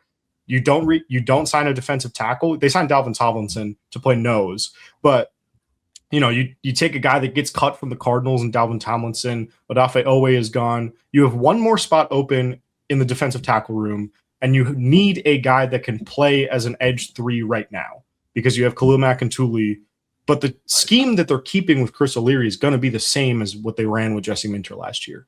And so you need a third edge rusher that can play at least on third downs and at least be a DPR for you. Is that going to be a first rounder? Maybe, because Khalil Mack's only on a 1-year deal, right? And so you need to find the heir apparent for Khalil Mack also. And if that guy's going to be a DPR for 1 year before Khalil Mack moves on or retires or what have you after next season, then you have that guy in the building already, and you don't have to go out and chase that guy in the 2027 class. But if it's not going to be a first rounder, maybe it's a second or a third rounder. And then you have to take a defensive tackle somewhere in there because you need a guy that can play in those rooms, right? And so, I think, and I told you this when I saw you at the Senior Bowl too, that I think it's going to be a defensive lineman at 22. I don't think that Wengert Ioane is going to be there at 22. We've kind of danced around that a little bit, right? Talked about the Ravens at 14. We talked about the Lions at 17. I don't think he's going to be there at 22. And there's not another guard worth taking at that spot, right? There's a pretty big gap between that next tier of Chase Besantis and Emmanuel Pregnon from Texas A&M and Oregon, respectively. And those guys are going to be early second rounders. And so maybe if you trade back from 22, you get into 35, 38 sort of range, do the Cardinals want to come up and take Ty Simpson at 22, right? You get into that range. It's okay, that's a fine spot to take one of those guys. But if you get into like day 2 and it's like, hey, like we really like Keelan Rutledge at Georgia Tech, and he's like the perfect blend of Jim Harbaugh physical tough football, but has the Mike McDaniel traits where totally, he's a 9.7 RAS guy, right? Like you really like a guy like that, then I think that makes a ton of sense too, right? Yeah. So like it's a measured approach, and not everybody's going to be a huge fan of that, but I do think that like what stands out right now is like you need a couple of bodies in the defensive line room. And, it's kind of heartbreaking with the news of Caleb Banks and that foot injury, because, you see him flash that big smile watching him at the Senior Bowl, and it's like, without what Alex just literally told me, could that be that monster that he's looking for to like take over? Exactly. So, but I still wonder, or maybe like a Peter Woods, I wonder if that could be a guy kind of target to, keep him motivated and kind of get back to where he was a year ago, or the trade back spot. I think that makes a lot of sense for a guard. I still think, even if it's not a trade back situation like that, this team probably drafts 2 guards. I'm with you. Keelan Rutledge, actually, great shout. That's a home run fit, not only for like scheme, but like the first day of practice, they had to tell the dude to like calm down after the first few reps. That dude's got Jim Harbaugh tattooed on his forehead. Yeah, 100%. And dude, Keith Mitchell, I mean, rest in peace to my Kamani Vidal stock, but Keith Mitchell, I'm interested to see where that goes as a compliment to Omarion Hampton. I'm kind of here for that as a potential RB2 move. So I'm kind of bullish on where the Chargers are going. These are, not like sexy moves, but this kind of sets the table for a very good this is very Baltimore Ravens coded right here. Like this sets a floor. Khalil Mack, you bring him back because why not? He's a great football player, keeps playing great. And if he wants to keep doing it 1 year at a time, absolutely. And now you get a pretty sober look at the board. Yes, you need a guard. Yeah, you need D-line. But for the most part, a lot of your needs have been addressed. So you get a pretty good look at the board BPA-wise. So I'm really curious to see what just happens once we get to 22, because I feel like this class, there's not a whole lot of great top-end talent, but also I feel like where normally we get to like pick 50 and teams' boards become like a tree and then just kind of branch off in a lot of different directions. It feels like it happens at 20 this year. Like you get to 20, it's like poof, there it goes, and it could be anything there. So y'all are like right on the precipice of like exactly. This draft like really opens up. So could be the Wild West by the time we get there. But anyways, let's go on the LA Rams. Love the McDuffie move. We've kind of already hit on that. Not a whole lot else. What stands out here the most to you, Cam Curl? Alex. I love the Cam Curl signing, by the way. Super underrated player in my eyes. But what stands out the most to you, Alex? Yeah, I think it's funny. I'm about to go off on a complete brand tangent for me, but I think like for the Rams, right? Like you look at the weaknesses of this team last season, and it's the secondary struggled and special team struggled, right? And so you go out and you trade for Trent McDuffie, you sign Jalen Watson, and then I thought that the 2-year signing for Joe Cardona, the long snapper coming over from the Dolphins, like to get a veteran presence in there that just like improves your battery on that end of things, like. That's an aspect where the Rams really struggled, right? And like, as someone that covers the Chargers and has been a Chargers fan for my entire life, like I think back to that 2012 team where it's like you're the number 1 offense, and the number 1 defense, you have the worst special teams of the decade, and you miss the playoffs. Like those kinds of moves matter. And so, it's not going to be listed on here. It's not, it's not going to be one that like is going to get talked about a ton. But like, I thought that one to get a veteran guy in there that will, again, just stabilize that room. I thought that was really nice by them. It doesn't move the needle a whole lot, but that little bit, it moves it. Yeah. That's that little bit you can't lose games with. So like, 100%, you got to have that. Yeah. That's a great shout. All right. I realize we've been going on for an hour and we're only at the M's. So we've got to speed this up. So I apologize. I took way too much of your time. Miami Dolphins, Malik Willis immediately jumps off the table. So I'm going to go with that as the big signing. I had heard everything that was going to be Arizona or Miami.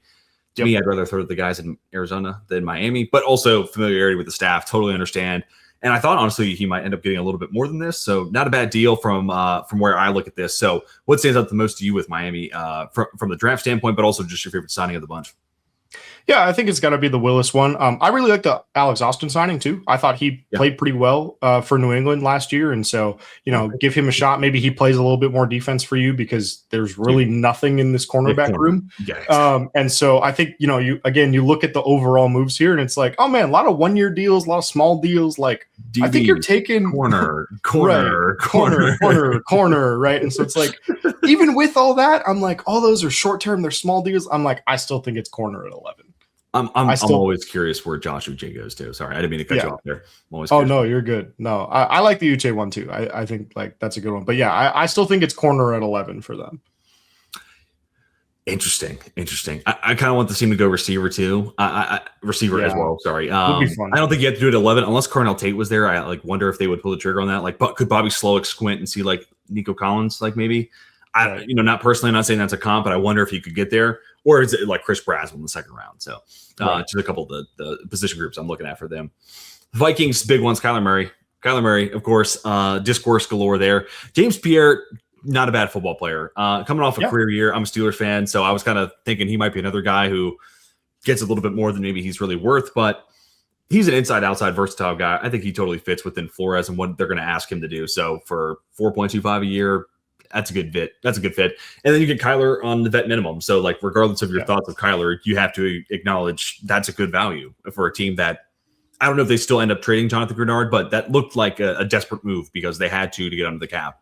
Now all of a sudden it's like they could just do that because they solely want to. So and I'm really curious to see how he fits in a KOC, under center, play action heavy, wants to attack the middle of the field. I am very curious that fit, but could be a lot of fun at the same time. So could be the perfect mesh. KOC did have some fun with Josh Dobbs. This could be supercharged Josh Dobbs, maybe, but miniature sized. But your thoughts on the Vikings offseason so far? Yeah, I thought James Pierre was great. I thought like you said, it's a perfect fit for Brian Flores. Like I think this is just like it's one of those where it's like after he signed, I was mad because it's so obvious. Yeah, that I couldn't believe that I didn't think of it myself first. I was like, oh, of course. Yeah, that makes sense. And then, like anytime you can get Kyler Murray for free, like I think like, again, whatever your thoughts about Kyler Murray are, like he's free, right? And now it's free discourse also all season too, which is good also. So yeah, I'm super interested to see how that one shakes out too. Another one of these teams that we talked about like earlier, a lot of Dane Brugler that, 75 to 125 window. Ryan Kelly retires. Sam Hecht, Brian Parker from Duke, Trey Zune from A&M, a lot of Yager Burton from Kentucky, a lot of different options there kind of in that window. All right, New England Patriots. I know I've been leading this off, but I'll promise I'll keep it to one name and then I'll toss it to you because there's two that immediately come to mind. Yep. And I love them both, really. But I'm going to go with Elijah Vera Tucker just because it's just a sore thumb to me all of last season. Jared Wilson was, I don't know. I never even thought about him playing guard at the next level. So to me, I love that we're just kind of addressing that regardless of what you think about Will Campbell. Let's at least give it one more year to see where that goes.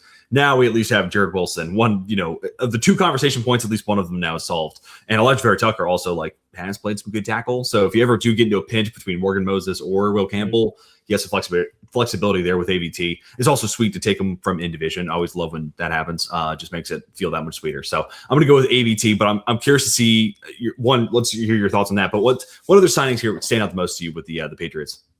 Yeah, I think the AVT one is great because also like if he can't stay healthy, like they like Ben Brown. And so you have a guy where it kind of gives you some flexibility there of like, we can still put Ben Brown in at left guard and keep Jared Wilson at center no matter what happens. Yeah. And so I like that one there because you have a little bit more insurance. And then I think obviously you got to look at the Romeo Dobbs one, right? And you got to say like, okay, the Stephon Diggs experiment, I think worked to an extent, but also like you have everything else going on with the Stephon Diggs situation. And it's just like, hey, look, we can't keep doing this. But to get Romeo Dobbs, I think like maybe a little bit more than I would have paid for a player like him, but also like you needed somebody like this. You needed a guy where it's like clear head and shoulders. This is going to be the number one guy. They didn't really have that.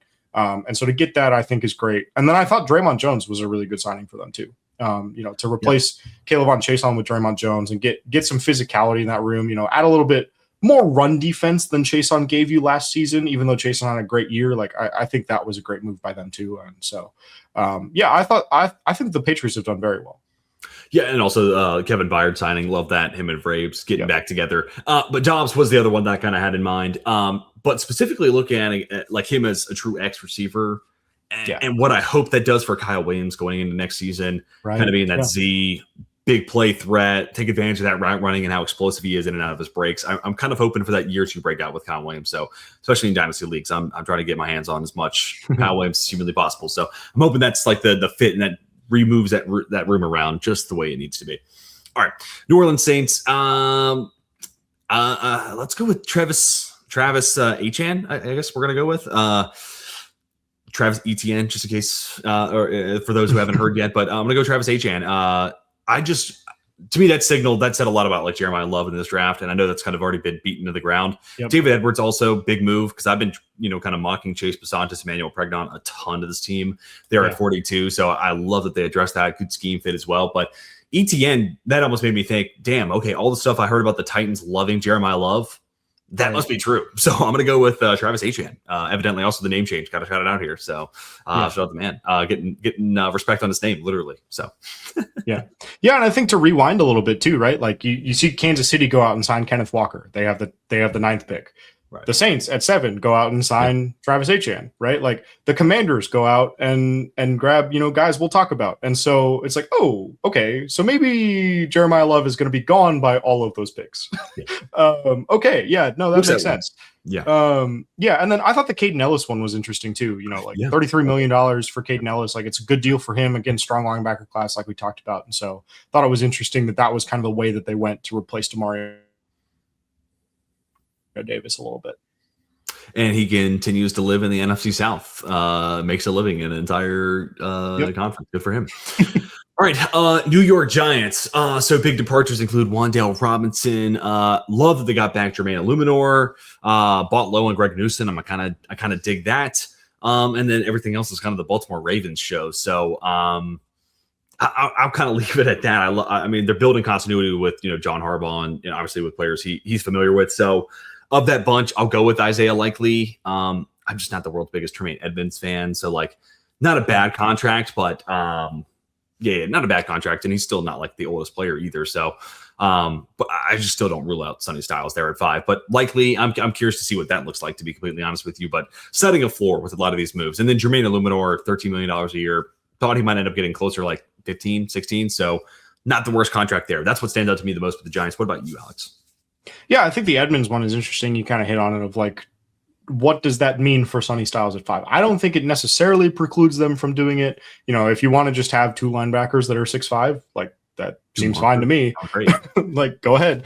But I do think that like it maybe brings into question of like, is that the plan, or do they want to do something else? I thought the Calvin Austin signing too, like just to get a super cheap replacement for Wan'Dale Robinson, of just like, hey, look, there's slot receivers in this draft. We don't know which one we like yet. Let's just get a guy in there that we know can do it.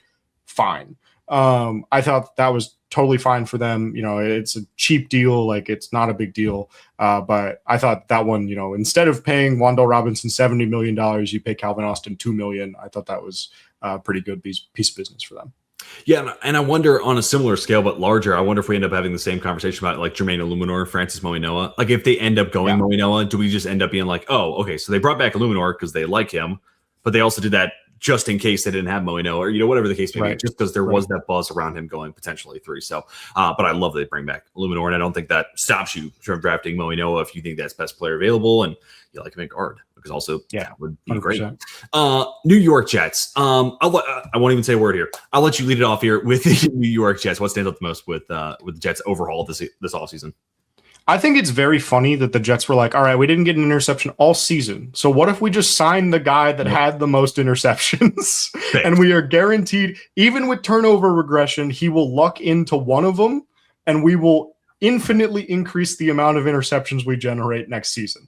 I thought that was very funny, but also like $5.5 million, it's a good deal. I thought his market would be way bigger. I was kind of like him and Devin Bush, but Bush ended up having a bigger, kind of contract with it. I think it's interesting, I think like NFL teams are starting to get a little bit smarter on those sorts of things, where they don't just jump at the box score numbers of that sort of thing. Because like you look at Nashawn Wright, and he had the interception numbers, but it was also because he was getting targeted like 6 times a game.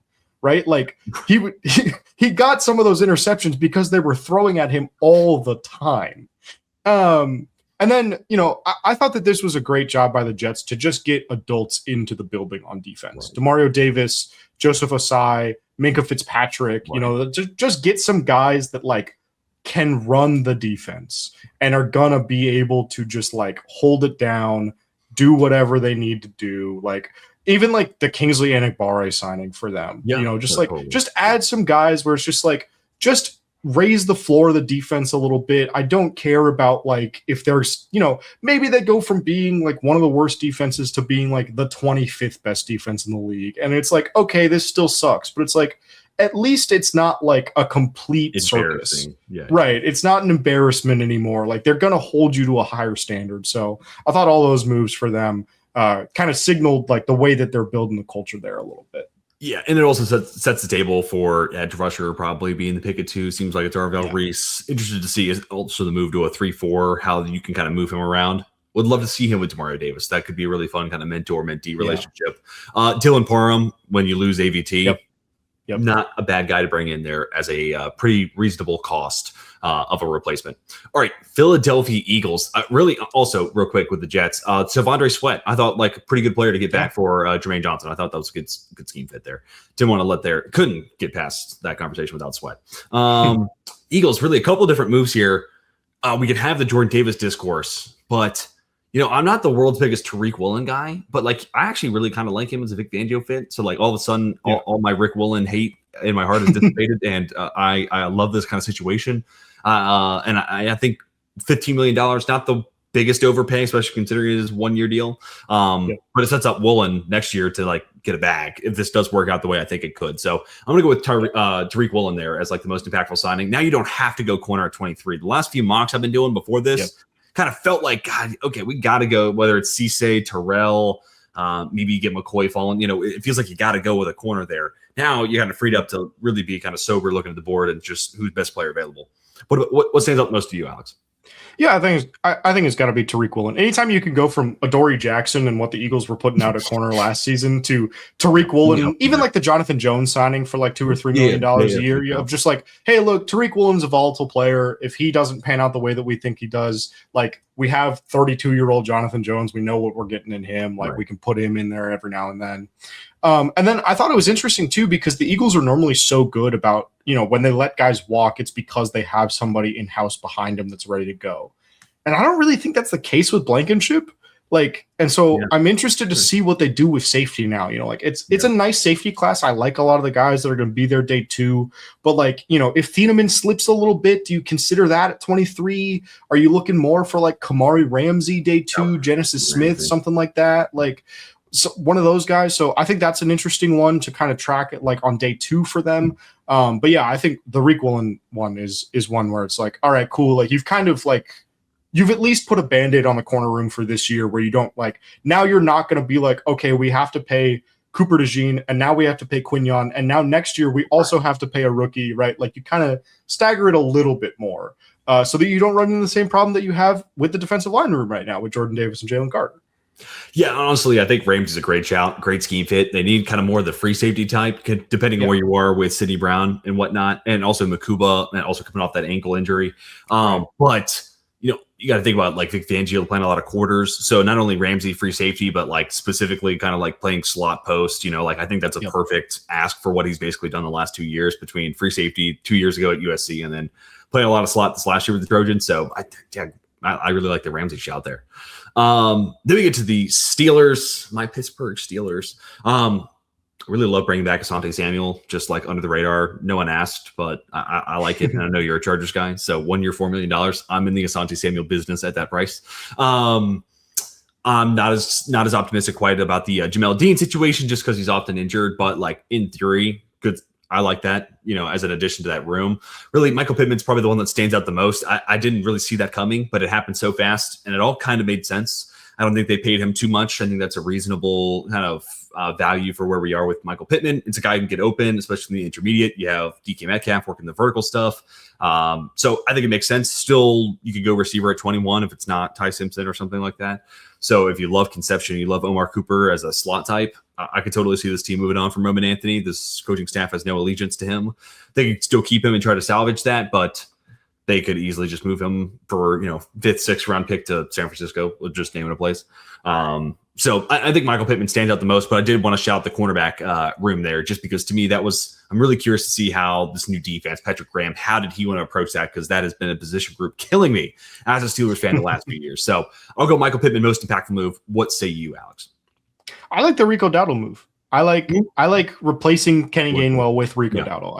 Yeah. I think that's a nice one too. You know, like keeps that kind of same power balance between Jalen Warren and your other running back there. Where like I think Rico Dowdle is maybe a little bit more redundant with Warren's skill set, but I think still gives you enough of like a different type that you still can get away with. You know, like kind of mixing them in and not giving away what you're going to be doing because one or the other of them is in the game. With Dean, I think like it's interesting because like that corner room is going to be so physical. Like Dean and Joey Porter are going to beat up some of these receivers like all season next year. So I think that was very telling about like the types of players that the Steelers are going to be going after with this new Patrick Graham defense. 53. Let's make it happen. Yep. That's there you go. There you go. I really like that actually. Yeah, I think that's definitely that's a good shout. But yeah, I like Rico Dowdle. You know, I think he deserved better than he got in Carolina. Even you know, like once we got to the end of the season, it kind of faded back. Like I thought he deserved a little bit better than he got towards the end of the year. So I'm excited to see him get a new opportunity. And like I said, I think that mix with him and Warren is going to be really nice. Yeah. That's a great like power to like quick, you know, thunder, lightning kind of compliment.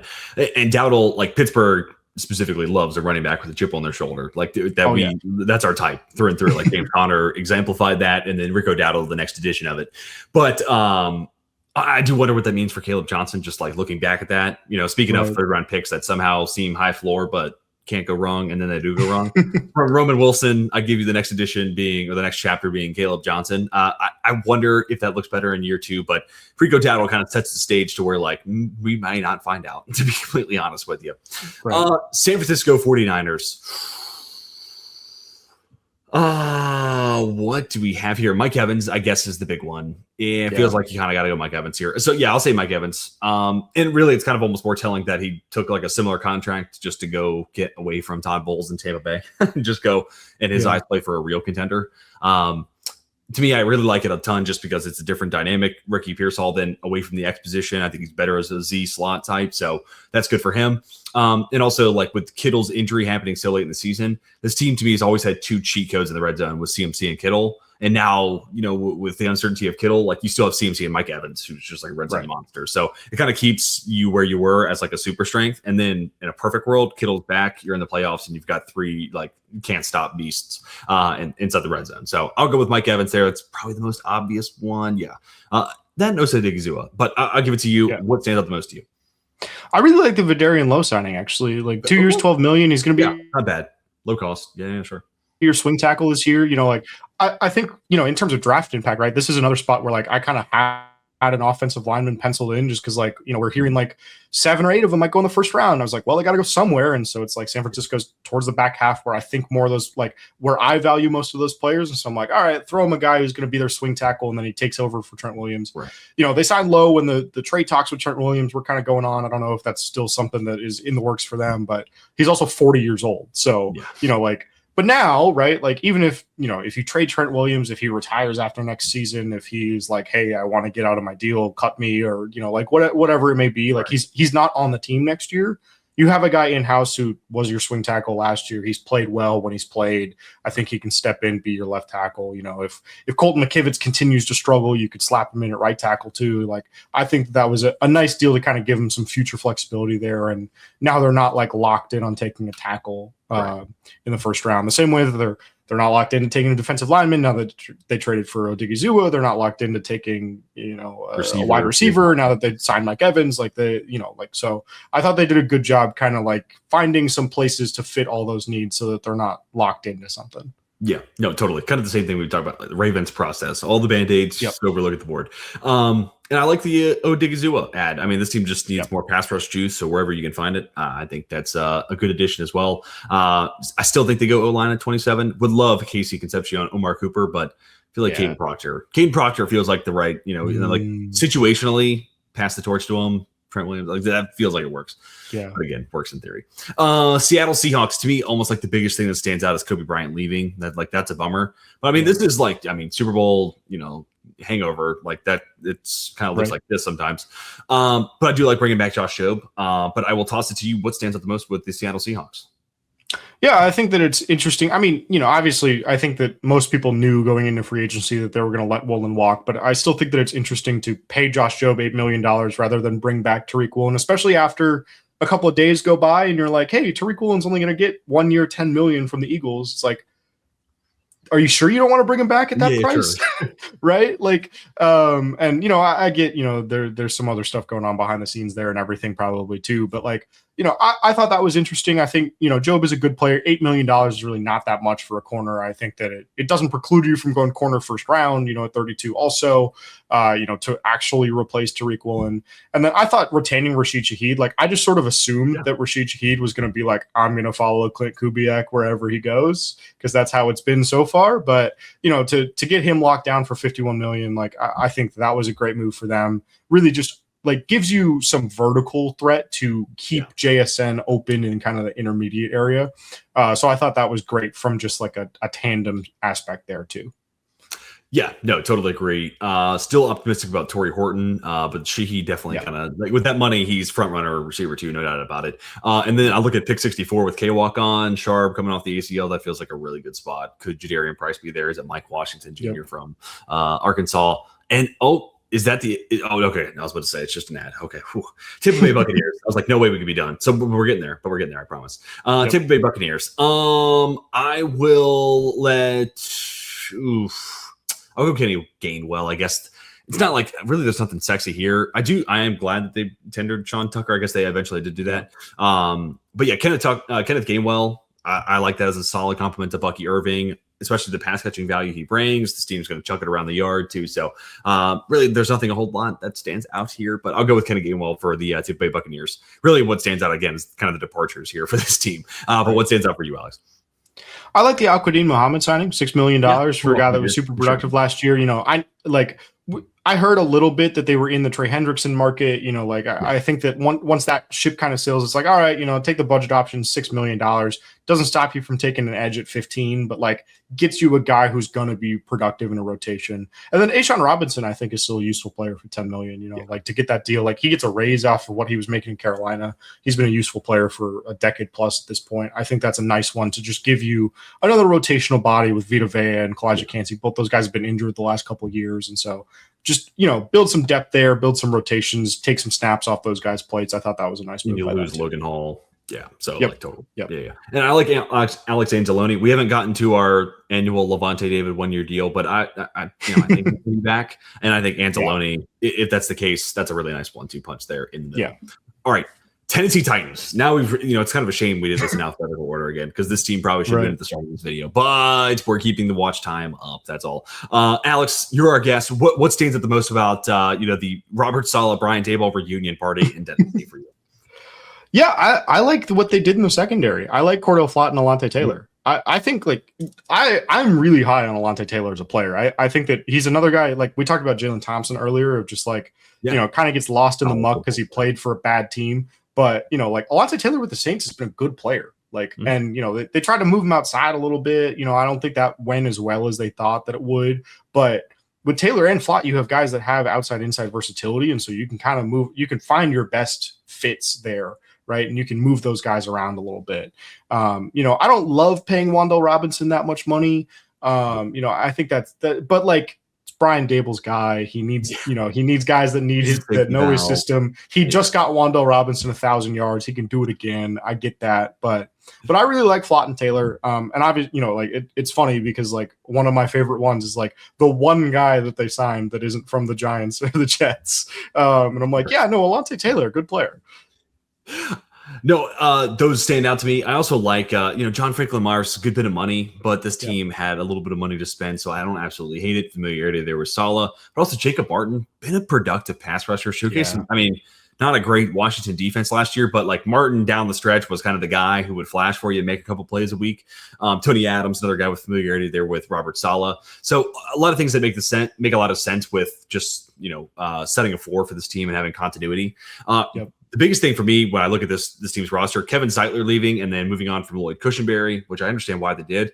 But you look at that interior offensive line, specifically center right guard, and woof, like that is going to need some addressing. So Wonder if there's a veteran who eventually comes available and they end up just scooping them up for a year, or if it's something they're really trying to target a lot in this year's this draft. Because a lot of my mocks, I'm not doing that at 4 and 36. So wonder if that's something they're trying to prioritize round 3 and beyond. So right now it looks rough, but they're gonna figure it out. Washington Commanders, another team that probably should have been at the start of this video. No doubt about it. I'll leave this one off. Under the radar, I'll go Tim Settle. Good football player. Like me some Tim Settle. Similar price range. Leo Chenal, I thought he could have definitely gotten more. Love the stack and shed ability. Love the violence he can play with. But I'll go with Adafe Owe. I think a good scheme fit. I really hope Dan Quinn gets back to his roots, utilizing stunts and twists that would really tap into Adafe Owe's athleticism.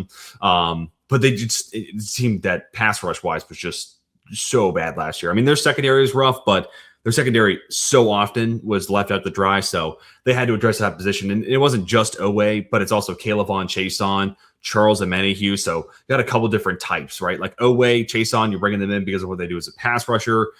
Omenihu, you're bringing him in largely because of his length and his run defense ability. So, and then Leo Chenal, his run defense ability. So I feel like now I look at them at 7, and it's crazy to say they have a little bit of room. Like if Jeremiah Love is there at 7, it's now kind of changed how I look at that position, where it's like, nah, you can't do that. Now I get through all these signings, and I'm like, well, you could. Okay, fine. You could. You kind of twisted my arm. Fine, you can do it. Center stands out as a big position of need still, but like they've gotten to the point now where like receiver or Jeremiah Love, like if you really want to take that luxury swing and take this offense nuclear, you've kind of afforded yourself that room. But what stands out for you the most with the Commanders? Yeah, I was going to ask, does this kind of feel like a team to you that doesn't really know what's going to happen the first 6 picks before they come on the clock to you? 100%. Like another one of these cases where they've just like, okay, everything's covered. Nick Cross, just in case they can't get Nick down. Bring back Dietrich Wise, another one of those defensive linemen that with that type of experience. Even like a De'Ami Brown, just in case the receivers aren't there, and like or even same thing with 71, right? Like I could see where they're looking at 71, and like I don't know, there could be a runner receiver, so they're even kind of packing up depth there on the back end too. So yeah, they kind of look at this like it's kind of wide open. To me, it's like, okay, you bring in Rachaad White. He's a good player. It's a 1-year deal, right? And so if Jeremiah Love gets to 7, does Rachaad White on a 1-year deal for not that much money, if I remember right, stop you from taking Jeremiah Love? Does Bill Krosky Merritt stop you from taking Jeremiah Love, right? Like, I don't think so. But then at the same time, let's say Jeremiah Love is gone, right? Like, Adafe Owe, obviously 4 years, $100 million, that's a huge deal. But like, does Caleb Vaughn Chason on 1 year, $12 million, and Charles Omenihu on 1 year, $7 million stop you from taking Ruben Bain, David Bailey at 7? And getting an edge to pair with Adafe Owe long term, right? I don't really think so. Like Omenihu's a little bit more of a 5 tech. You can play him on the interior. Chason can be a DPR if you need him to be. Like $12 million for a DPR is not a huge cost to pay. If you want to play a guy like Bain or Bailey 3 downs, like you can still do that.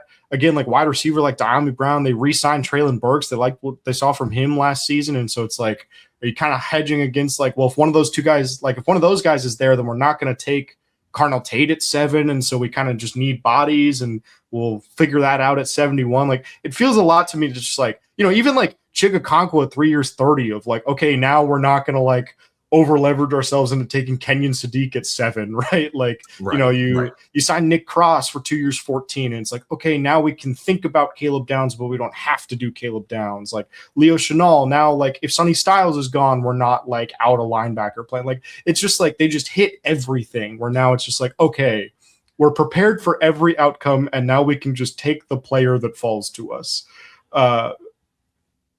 It's very interesting. It very much feels to me like a team that is like, we heard too much stuff. I don't know what's happening anymore. Let's just fix all of it. Or let me throw out, I mean, this could be tinfoil or I could be wired in here. Does it look like a team that needs to move back from 7? Like doesn't have a second round pick. Interesting. Right. I wonder if they do all that because they're like, who are the guys we wish we could get? Well, it'd be really nice. We got Caleb Downs. All right, well, Nick Cross, not necessarily a 1-to-1, but it's like, okay, we'll get your safety. We'll address that. We love some of the defensive linemen. Okay, we'll dabble into that market. It just feels like they've kind of dotted their T's, crossed their I's because they know they're not in that market now. So I don't know. Maybe again, tinfoil hat here, but moving. Not to make everything about Pittsburgh, but a team with 3 third-round picks. Could that be a team moving from 20 that you have conversations with? Is it the Los Angeles Rams? You hate to help another NFC team, and you hate to pass up on Carnell Tate, but And I mean, also like the Browns, did they pass up Tate? It seems like it's Freeling, but are they going to pass up Tate if he's there? I don't know.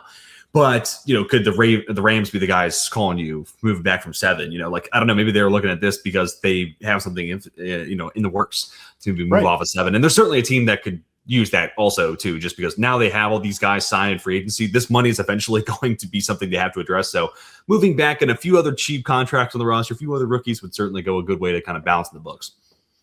Yeah, 100%. It gives you the flexibility to do that too, right? Like you're prepared for every outcome. You have everything covered.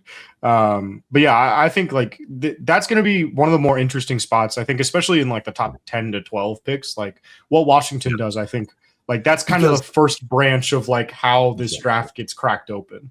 Yeah, that, and I think that's kind of like one of the first spots where it wouldn't shock me. I don't really, it would floor me if someone moved up to 2. Like there's not a quarterback there. Right. 7 is when you start to get to the range where it's like maybe, just maybe, because it's Cornell Tate and somebody loves Cornell Tate. Like the Rams is a Devontae Adams replacement, or because David Bailey's there and the Ravens, they did want Max Crosby. God damn it, and they want a flamethrower, or whatever the case may be. So that could be the one spot where like that potential starts to open up.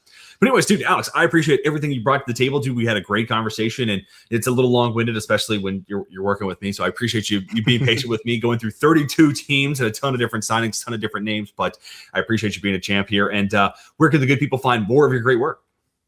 Yeah, best place to find all of it is just go to alexkatson.com and spelled the same way that my name is spelled. That has links to everywhere that I am these days. I'm the COO over at Wide Left, which is a media company I run with Arif Hassan. We cover football at large, so it's more feature stories and stuff like that, like less like beat reporting stuff. But I do some beat reporting stuff with Chargers Wire, host a draft show over on the Guilty as Charged podcast. Cover the Washington Huskies, and then also you can find football sheets over on my website also, which is my database company where I have all the spreadsheets going tracking NFL free agency, the transfer portal, pro day results, all that sort of stuff. So you can head over there as well.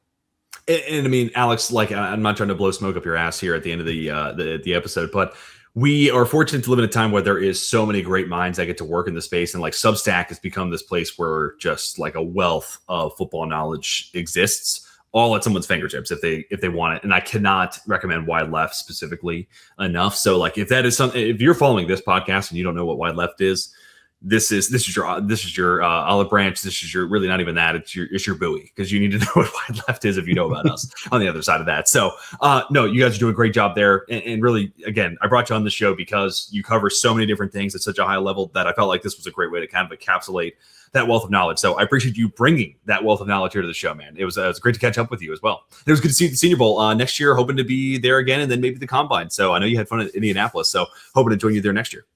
Yeah, absolutely, man. Was great catching up. Thanks so much for having me. I really appreciated coming on. Awesome. Well, that's going to do it for this episode of Beyond the Tape. Be sure to go check out Alex everywhere you can find him. Really appreciate him joining on for this free agency breakdown. Till the next episode of Beyond the Tape, we are signing off.